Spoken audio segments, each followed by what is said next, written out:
Ada momen yang ayah pasti nggak akan bisa lupa dan itu pas banget Idul Adha ya. Pada saat itu kejadian yang membuat gue ya benar-benar terpukul sebagai seorang anak, harus mengalami momen dimana gue harus kehilangan ibu di Idul Adha tahun 2009. Setelah ayah wisuda tahun 2022, tahun 2004 itu emak harus diamputasi sebelum kenalan. Oke, yang penting abang-abangan gue, adik-adikan gue, semoga lu tetap semangat, tetap happy menjalani Idul Adha yang akhirnya kondisinya kita harus seperti ini. Kita tidak boleh berkumpul untuk melaksanakan sholat Idul Adha dan juga tidak boleh melaksanakan kurban secara berkerumunan. Tapi tetap semangat, tidak mengurangi nilai-nilai kurban yang diajarkan oleh agama kita. Nah, tetap semangat ya.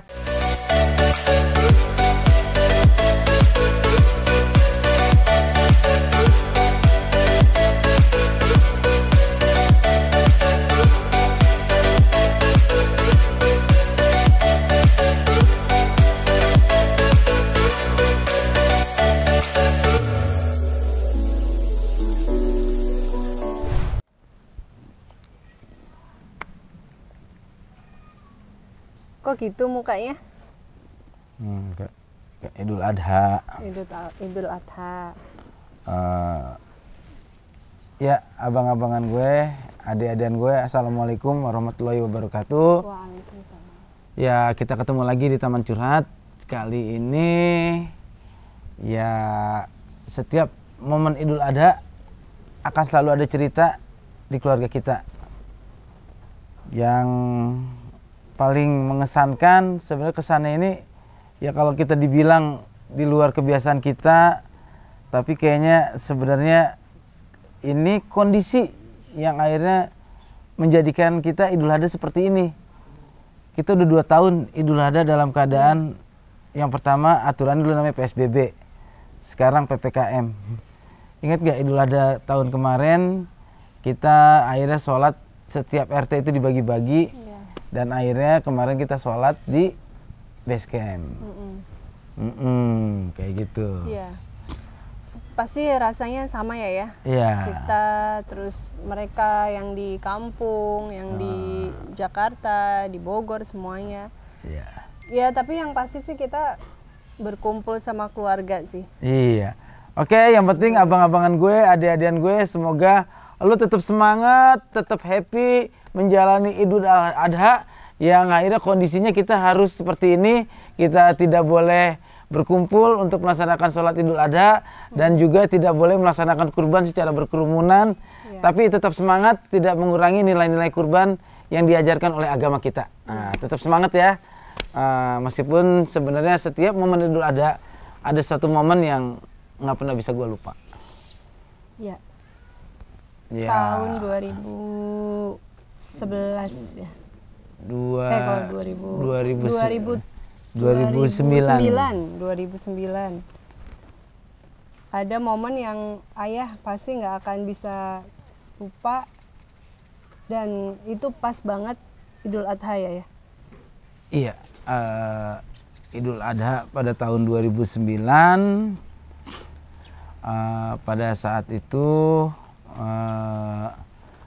kejadian yang membuat gue ya benar-benar terpukul sebagai seorang anak, sebagai anak yang harus mengalami momen dimana gue harus kehilangan ibu di Idul Adha tahun 2009. Itu adalah saat-saat dimana gue baru merasakan kehilangan orang tua. Waktu itu kita nikah baru 1 tahun ya. Nikah baru 1 tahun. Belum ada 1 tahun malah ya, kalau nggak salah. Udah. Oh udah. Abang udah 10 bulan ya. Abang udah 10 bulan. Itu pertama kalinya aku lihat ayah nangis yang sampai ngeluarin suara, sampai yang berhari-hari sedihnya, terus berhari-hari murungnya. Itu pasti semua anak sih bakalan ngerasain hal yang sama ya kalau misalkan kehilangan sosok ibu gitu. Apalagi ayah anak terakhir kan. Ya, setiap Idul Adha salah satu momennya yang nggak bisa lupa, pasti selalu ingat momen itu ya. Iya. Jadi setiap dengar takbir di Idul Adha, ya bahagia, haru. Tapi di satu sisi akan selalu mengingat momen di mana waktu itu kan Idul Adha jatuh di hari Minggu ya, Ndak ya? Jatuh di hari Selasa. Iya. Minggu kan libur, akhirnya dibikin libur panjang pada saat itu. Nggak tahu emak gimana feelingnya emak. Tiba-tiba emak kan di hari Sabtu waktu kita main ke sana, dia bilang hari Senin kalau pada libur semuanya kumpul tapi nggak usah ada yang masak, masaknya di sini aja, kata emak gitu kan. Terus emak seneng banget semua anaknya bisa, katanya. Ya udah, akhirnya kita datang paling pertama ya, Ndak. Kita datang paling pertama, terusnya emak seneng banget lihat si abang. Anak kita waktu itu baru si abang doang ya. Ayah juga waktu itu janjian sama Kak Deni sama Kak Wendy, anak-anak mau main futsal di rumah kan. Iya. Karena sekalian deh kita nanti masak makan di rumah Babeh gitu. Begitu kita juga lagi bangun ruko ya. Ayah kan sambil ke rumah emak ngontrol gitu kan. Dan saat itu emak bilang, semua anaknya udah kumpul belum? Juhur tuh ya. Ntar mak, Potiting belum karena rumahnya agak jauh gitu. Terus ya udah nggak apa-apa. Pas menjelang asar itu kan kita suasananya masih tetangga, masih banyak yang potong kambing semua. Emak bilang pengen sholat ya waktu itu ya. Tolong dong emak sholat gitu. Dia sholat itu minta berdua sama besannya itu, mertuanya Bang Taki ya. Itu padahal dalam keadaan lagi nggak sehat ya, tapi tetap emak tuh lupa sholat. Waktu itu asar ya. Sholat asar, emak bilang pengen sholat berjamaah gitu, biarin emak jemaahnya gitu kan. Ibu jadi imamnya di depan. Posisinya kan emak gue itu udah diamputasi ya. Selama 6 tahun di rumah itu emak dalam keadaan sudah diamputasi, dan dia tuh melawan penyakitnya gitu. Dan dokter vonis bahwa kaki sebelahnya juga itu sudah tidak kondisi yang baik, sebenarnya harus diamputasi juga. Jadi sebelumnya itu sekitar 2 minggu sebelum kejadian emak meninggal kan kita udah bilang, emak mau diamputasi lagi nggak? Cuman kan emak bilang, masa sih semua harus dibuang-buangin satu-satu, katanya. Emak juga udah nggak kuat, udah capek berobat. Lu udah nikah kok, abang lu juga udah nikah, emak udah ikhlas. Ya akhirnya kita memutuskan ya udah kita ngikutin emak deh sekarang. Emak biarin berobat di rumah aja, semuanya kita usahain gitu kan. Tapi pas gitu di hari itu emak kayaknya udah punya feeling gitu ya. Di sholat asar terakhir buat emak itu, emak minta madhep kiblatnya aja kan, sholatnya duduk kan ya. Dia bilang nih kiblatnya kurang dikit lagi kiblatnya, dikit lagi kiblat. Pas dia bilang udah pas nih emak udah kiblat di sini nih, itu sholat zuhur loh, tapi udah 2:30 kan, karena emak harus dibersihin dulu semua. Pas dia udah sholat, karena repot segala macam posisinya, pas di rokaat kedua, kita kan pada di luar kan ya, waktu sholat di rokaat kedua tuh, kok denger emak kayak ngorok gitu kan. Emak kayak ngorok kayak ini, dan ternyata emak itu udah koma gitu. Pas di rokaat kedua masih pakai mukena, udah koma, napasnya udah gak tersengal-sengal. Ya udah sholatnya akhirnya berhenti. Kita akhirnya anak-anaknya kumpul, pas emak udah anfal berapa kali naik turun gitu. napasnya ya akhirnya pas banget emak tuh menutup mata sekitar jam 3:07 kali. Nggak lama azan asar ya? Nggak lama emak meninggal, langsung azan asar gitu. Jadi emak tuh meninggal dalam keadaan masih wudhu, masih sholat di rakaat ketiga, dan yang membuat terpukulnya kita tuh waktu itu bilangnya semuanya kumpul ya, emak pengen masak di sini gitu bareng-bareng sama anak-anaknya gitu. Udah gitu. Tapi sakitnya emak itu dari tahun berapa tuh ya? Diabetes ya emak? Emak tuh diabetes dari ayah SMP. Tapi karena dia melihat ayah sama Bang Taki belum menikah, dia lawan semua penyakitnya dengan mantang. Semua obat-obatan dari obat dokter, obat tradisional, obat alternatif, semua diikutin emak. Makanan dijaga banget. Sampai akhirnya memang pembuluh kakinya itu mati, nggak bisa selamatin lagi. Sempat di rumah sakit 2 bulan lama? setengah. 2 bulan setengah ya, pas di tahun berapa? Waktu itu soalnya belum kenal kan kita ya, di 2000. Emak itu diamputasi tahun 2004. Setelah ayah wisuda tahun 2022, tahun 2004 itu emak harus diamputasi sebelum kenal. 2004 berarti pas ayah lagi alhamdulillah banyak job ya itu ya. Waktu itu. Ya ayah sih berusaha banget waktu itu, pokoknya emak yang penting bagaimanapun juga emak selamat waktu itu kan. Akhirnya emak selamat meskipun sudah diamputasi, 6 tahun bertahan di rumah, sampai melihat semua anak-anaknya menikah, selesai tanggung jawab dia. Dan keinginan terakhir ya itu ya. Keinginan terakhirnya pengen lihat ayah sama Bang Taki anak laki-lakinya itu menikah. Iya. Pasti momen sama emak tuh indah semua ya. Tapi momen apa sih yang paling bikin ayah nggak akan pernah lupa gitu?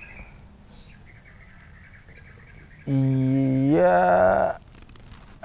momen yang pada saat emak mau masuk rumah sakit. Emak gitu mau masuk rumah sakit, kan kita ke dokter yang biasa pegang dia tuh, almarhum dokter Ismail. Malam hari itu ayah ditelepon, ayah lagi di base camp, emak sakit gitu. Ayah buru-buru pulang kan, gitu pulang, emak tuh sakitnya pakai sendal kok lepas, ketinggalan nggak berasa. Emak digigit nyamuk, katanya nyamuknya kok nggak bisa gigit gitu. Ayah bawa ke dokter Ismail, dia bilang berasa gigit gitu ya. Ini sakit emak nih nggak sembarangan gitu. Harus dibawa ke rumah sakit besar, di sini nggak ada alatnya. Akhirnya pas kita mau bawa ke rumah sakit, emak itu bilang gini, takut emak nggak ada. Di lemari itu ada 2 kotak. Kotak itu isinya emas gitu. 1 kotak buat ayah, satu kotak buat Bang Taki. Kata emak,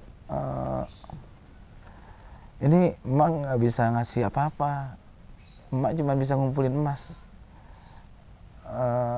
Ini buat lamaran, kalau emak nggak ada, ini emak ngasih buat lu 1, buat abang lu 1 kotak. Ini buat ngelamar siapapun nanti calon istri lu gitu kan. Begitu sayangnya emak ya sama ya anak laki-lakinya, waktu itu berdua-duanya belum nikah kan ya. Makanya waktu permintaan emak setelah diamputasi itu kan, yaudah siapa duluan nikah deh gitu kan. Ya udah, pokoknya kita cuma tekadnya waktu emak selesai diamputasi, hidup kita tuh cuma pengen ngebahagiain emak gitu. Pokoknya makanya lu abang-abangan gue, adik-adikan gue yang masih ada orang tua, apapun kondisi orang tua kita, bagaimanapun juga keadaannya, masih ada kesempatan untuk memberikan yang terbaik, berikan gitu ya. Karena momen gue itu yang paling sedih itu, gue pernah ke mall sempet ngambil sendal, nggak kebawa ke kasir gitu kan. Sendal itu kayak cakep banget buat emak gue, keren banget itu. Sebelum emak diamputasi. 2 hari gue ke mall, gue udah beli ini, sendal yang gue pengen kasih ke emak gue nggak kebawa ke kasir. Pas sudah sampai rumah, ya Allah nggak kejadian beli sendal, dan besoknya emak divonis harus diamputasi, berarti gua nggak ada kesempatan lagi buat beliin emak gua sendal gitu kan. Jadi gua juga kalau lihat sendal di mall, sendal perempuan, sebenarnya agak kepikiran, ini sebenarnya sesuatu yang dulu gua pengen berikan buat emak gue, nggak kesampaian kayak gitu.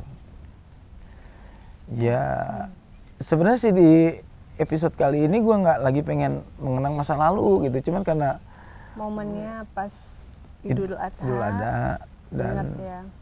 akan selalu teringat itu.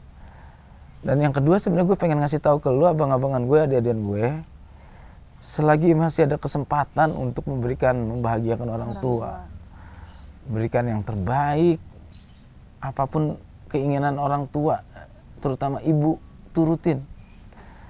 Insya Allah rezeki kita, jalan hidup kita, kalau mendapatkan restu dari ibu, insya Allah semuanya berjalan dengan lebih mudah. Dan yang buat orang tuanya udah nggak ada, jangan lupa doain setiap sholat, setiap kita ngaji ya, kirim doa ya. Dah Hindu. Iya, oke, makasih.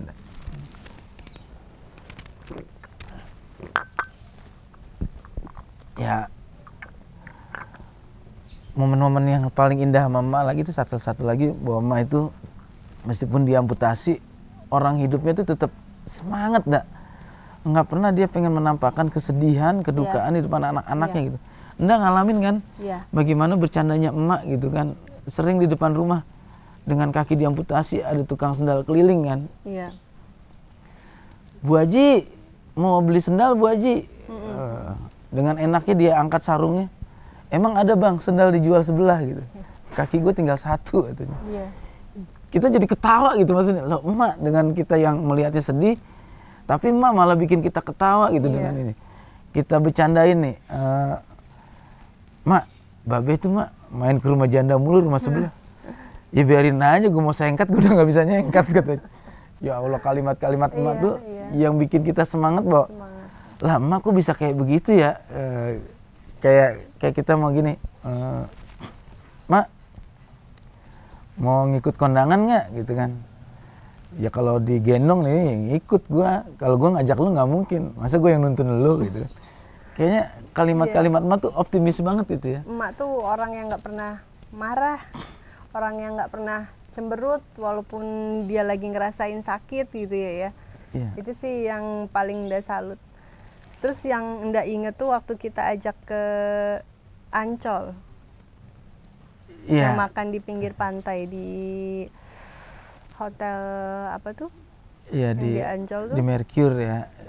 Kita nyewa tempat, kita pengen banget emak makan itu, dan emak tetap dia bilang, ini nggak apa-apa emak makan sebanyak ini, nggak apa-apa, yang penting disuntik insulin dulu. Begitu udah disuntik insulin, udah emak mau makan apa? Emak pengen makan sayur asem sama ikan asin, ada nggak? Wah, tetap aja gue bilang, Mas tolong cari ikan asin dong, sama itu gue pesen banget gitu ke hotel. Akhirnya siap bang, saya adain bang gitu kan. Dicariin ikan gabus kering sama ikan sayur asem, sama emak kesukaannya makan di pantai. Emak kayak seneng banget ya, waktu itu makan sama calon mantunya, makan sama Bang Taki ya, sama Bang Yanto, menantu barunya. Kita makan bareng-bareng, pas selesai dia lihat bilnya kan. Sayur asem berapa duit di sini, Cun? 310.000, Mas. Ya Allah, tuh kalau gue masak di situ tuh semua anak buah gue, tenda semuanya udah cukup itu. Tetep aja pikirannya kayak yang setengah bercanda gitu kan. Waktu yang kita ajak ke puncak malam-malam gitu, yang sore-sore ke puncak. Iya. Emang emak gue itu apa ya, pembawaannya itu memudahkan gue. Lu bayangin kenangan gue terakhir sama dia, jalan-jalan sama emak tuh, gue ke puncak. Hari Sabtu, bayangan gue emak tuh minta ke puncak, enak kali. Ya di saat emak minta apapun gue usahain. Ayo emak kita naik ke puncak. Siapin obatnya ya, siapin minum emak. Begitu kita jalan ke puncak, Sabtu kan logikanya parah gitu. Parah. Begitu jam emak gue masuk ke Ciawi, pas banget pintu dari Jakarta yang dibuka. Buka jalan set, lancar gitu, nyampe di Ataun. Emak nggak bisa turun, udah emak pengen jagung, udah di mobil ini nih, dengan senangnya gitu. Dan di saat kita mau turun, itu pas banget yang lagi dibuka itu yang ke arah Bogor. Lancar juga. Lancar, nggak ada halangan. Sampai rumah, sampai ini lancar banget. Ngapain pun juga kalau ngajak emak itu kayaknya Dimudahkan ya. mudah banget itu. Kayak kita, emak waktu itu pengen lihat ini nggak, air tawar raksasa yang di apa namanya, yang di Ancol itu, yang ikan yang akuarium itu. Akuarium SeaWorld ya. SeaWorld. Emak dibilang kan, lihat di TV gitu, lihat di iklannya, itu ikan gede-gede amat. Emak mau ke sana. Mau. Emak harus melihat-lihat ikan gitu kan. Wah kan kita bingung, ntar kalau kita di kursi roda segala macam gimana. Nggak tahu pas banget udah nyampe ke sana. Yang jaga tiket itu teman magang kuliah ayah gitu kan. Bang Narji, saya junior. Dikasih jalur khusus Udah. buat kursi roda ya waktu Buat itu. emak nih, lewat sini aja nggak antri gini. Ini obatnya nggak boleh bawa air, ini obat emak. Dibawa aja bang. Kayaknya apapun jalan sama emak gitu, yang kita yang udah antri seharusnya susah. Dimudahin, pas gitu orang juga pada ngasih jalan gitu. Iya. Kayaknya momen-momen yang nggak bisa lupa sama emak tuh gitu. Apapun juga kalau ngajak emak kayaknya gampang banget. Ayah Dan wisuda. Insya Allah ya niatnya ayah memang mau bahagiain emak. Insya Allah juga emak bangga punya ayah, punya anak yang memang selalu ngebahagiain dia kan. Insya Allah itu kan cuma, Berbakti. insya Allah emak yang tahu kalau itu ya, sama Allah gitu kan niatnya seperti apa. Yang pasti abang-abangan gue, adik-adikan gue, semoga tayangan ini ya momen-momen seperti ini lu bisa manfaatin deh, mumpung emak lu masih ada, babe lu masih ada. Bahagiain mereka. Kadang-kadang orang tua itu nggak perlu diajak kemana, nggak perlu dikasih apa. Yang penting apapun yang dia ucapkan, apa yang dia pengen itu sebenarnya cukup bahagia. Umpamanya cuma pengen bilang jangan begadang. Turutin aja, liatin aja. Ini be nggak begadang, ini mah nggak begadang. Pasti hatinya senang. Terus umpamanya milih sekolah, pengen sekolah di sini, kita pun pengen gini. Tapi apa yang kita turutin, kita sekolah di sini. Ternyata orang tua tuh lebih ikhlas. Gue tuh dulu masuk IKIP, sebenarnya hati gue nggak pengen, masa sih jadi guru gitu kan. Tapi ngikutin kedua orang tua, emak pengen, babe pengen, masuk IKIP aja. Ternyata jalannya memang di Ternyata situ. jalannya di situ. Ya. Kita nggak pernah dulu mah ngikutin aja deh apa kata emak kata babe. Sebenarnya penyesalannya sih sekarang di saat seperti ini, anak kita 3, lucu-lucu, emak tuh udah nggak sempat lihat, babe juga gitu kan. Ya insya Allah selalu ada emak sama babe ngelihat dari surga insya Allah ya. Makasih Anda ya, emak Anda juga maksudnya tidak akan sama Anda sama emak, tapi Anda sudah memberikan banyak fungsi emak yang udah nggak ada untuk ayah. Banyaklah hal-hal yang bisa dilakukan sama Anda sama dengan yang dilakukan emak ke ayah. Ayah merasakan bahwa setiap melihat Anda itu ada sosok emak yang mungkin selalu ada di samping ayah. Sosok emak itu kan istri yang selalu sekecil apapun berusaha melayani suami gitu kan. Dan makasih, ayah juga kan orang yang paling nggak bisa bikin teh, ngapain gitu kan. Makan juga selalu pengennya di samping, dan itu ada di Enda gitu. Ya, gue sih cuman ngasih saran ke lu, abang-abangan gue, adik-adikan gue. Semoga sekali lagi berbakti, sayang, dan menghormati orang tua itu mungkin kunci sukses dari hidup kita. Dan terima kasih ya. Artinya momen Idul Adha ini sebenarnya adalah momen yang akan selalu gue ingat seumur hidup. Anda tutup deh. Ya buat abang-abang, adik-adik, ini sebenarnya banyak banget yang komen ya. Kenapa? Fungsi bukan fungsi sih. Jadi kita nyapa itu memang kebiasaan abang-abangan, adik-adikan gue. Kita sih bukan nggak apa ya? Oh iya. Itu bukan gue, si Takur no, Pimpronya no. Jadi banyak yang protes ya. Tapi gue suka gitu. Bahwa lu perhatikan banget sampai sapaannya aja diperhatiin. Dari kata abang-abangan gue, adik-adikan gue, mereka tuh sebenarnya komplainnya, berarti lu nggak nganggap gue abang beneran ya. Ternyata itu masukan yang bagus, karena nggak cuman ada di channel YouTube di komennya, tapi nge-DM, Instagram, bahkan ada yang di Facebook, ada yang lewat Messenger. Sapaan ya? Sebenarnya kita sayang ya, abang-abangan, adik-adikan gitu kan. Kan lagi tren kalau gitu. pacaran gitu kan kita kan kayak abang-abangan gue, ya, adik-adikan gue. Gitu. Tapi terserah lu deh, lu mau nyapa gue apa? Ayo gue mau nyapa lu apa, ya? Mau pakai abang-abangan atau mau pakai abang adik gue, terserah. Nah, ntar kita lihat komennya. Nah, kita juga akan selalu mengikuti apa masukan daripada lu semua. Ya, apalagi yang mau dibahas. Iya. Indah sama ayah gitu ya, atau kita mau kemana, kita mau kuliner kemana, insya Allah pas udah bebas dari PPKM ya, nanti ya insya Allah kita kuliner lagi. Terima kasih, yang pasti gue bahagia pada saat ini lu makin banyak subscribe, makin banyak komen, banyak nge-like, dan banyak nge-share, dan terutama komen-komen yang positif buat channel YouTube kita. Ya. Terima kasih buat lu semuanya ya. Sekalian kita mengucapkan selamat Hari Raya Idul Adha 1442 Hijriah. Semoga sehat selalu, jaga kesehatan semuanya. Semoga keluarga kita dijauhkan dari virus-virus corona dan penyakit-penyakit yang berat lainnya. Pokoknya tetap semangat dan sehat. Terima kasih. Jangan lupa subscribe, like, share, and comment channel Abang Narji. Assalamualaikum warahmatullahi wabarakatuh.